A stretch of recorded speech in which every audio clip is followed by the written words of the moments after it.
So to begin, can you give us a brief overview of the main issues that the Hunger Project addresses?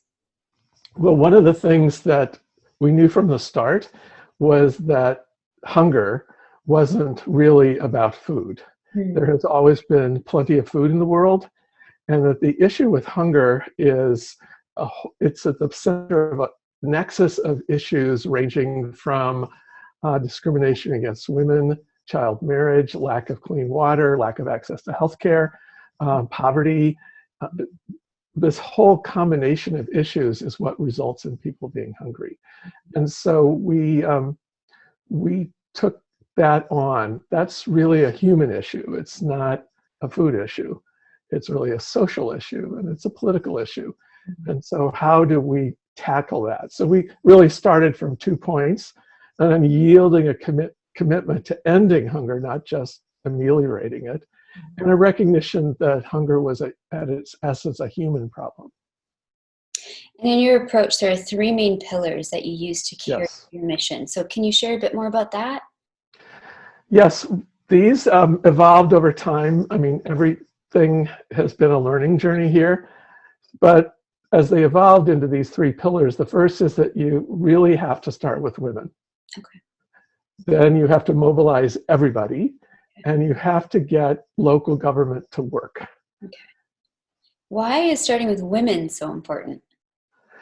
Well, Mahatma Gandhi, on the day he died, left behind what he called his talisman. And he said, think in the face of the poorest person you've ever seen and ask yourself whether the action you contemplate will restore that person to control over her own life and destiny.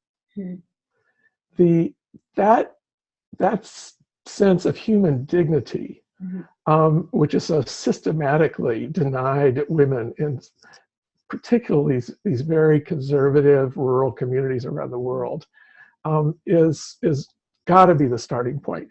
Women are doing most of the work. They're scratching out a living on marginalized land.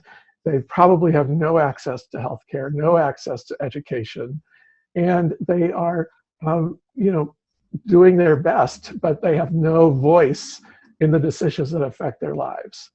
So it's a systemic problem. You have to transform her environment, and she's the one who knows how to do that. She knows what she needs. Basically, she needs everything, and she needs it in one place. She doesn't want to walk 5 miles to get her child to the doctor. She doesn't want to have to walk another 5 miles to get clean water, another 5 miles to get firewood to cook food, another 5, she needs my colleagues in each of the countries where the Hunger Project works have been very good at listening to these women, and they are the backbone of society. So how do you transform her environment so that she and her family can thrive? Excellent. And you mentioned this already, but what does it mean to mobilize communities, and tangibly, how does that unfold at the Hunger Project? So the way that we work also has evolved.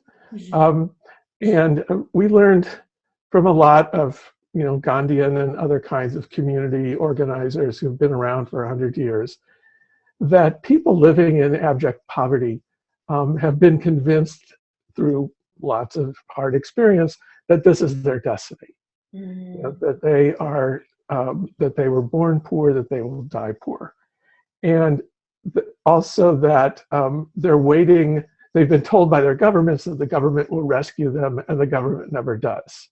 So there's this dependency and deep resignation that sets in. People are therefore convinced they can't improve things. So it has to start with an awakening process. People need to discover their own power to make change, and that needs to be strengthened over time as they build more and more confidence. So that's a big mindset shift that has to happen to have communities able to take charge of their own development. And when you think of the issues, it's really only the people in that community that can solve them. So first, we have a process called the Vision, Commitment, and Action Workshop. That's sort of the starting point. And this is facilitated by local people from their own community.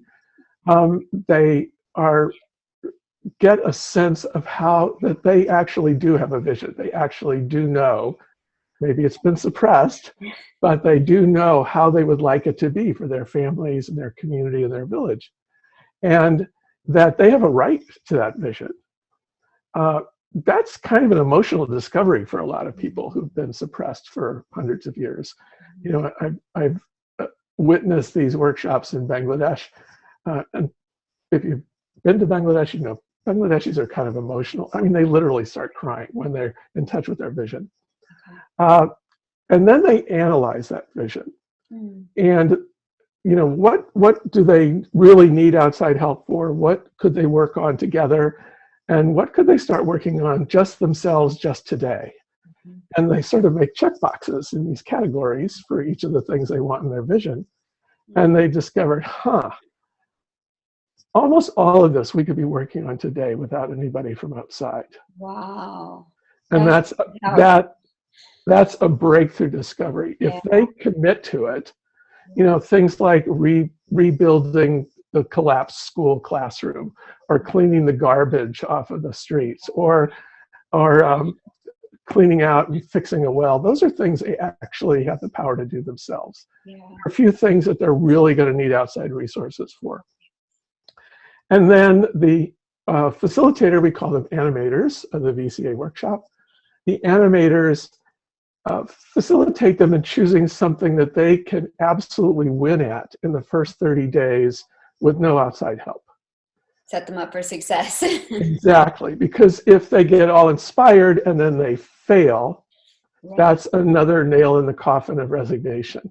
So this is a deep human change process. People get awake to their own vision, they take a stand, they commit to achieving it, and then they do it. They take action and succeed. And that builds, you know, first they start with smaller projects, but then their ambitions rise pretty much.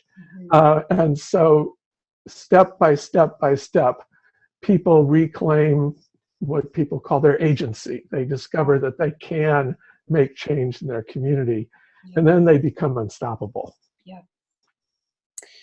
That's fantastic. I love the way that you set them up for success, and because I think it's true. There's this pivotal juncture where theory and practice meet, and if that's not done well, then it doesn't work. So I think that sounds really, I don't know, that's very well defined, and I'm very impressed with the way that was laid out. Thank you for that.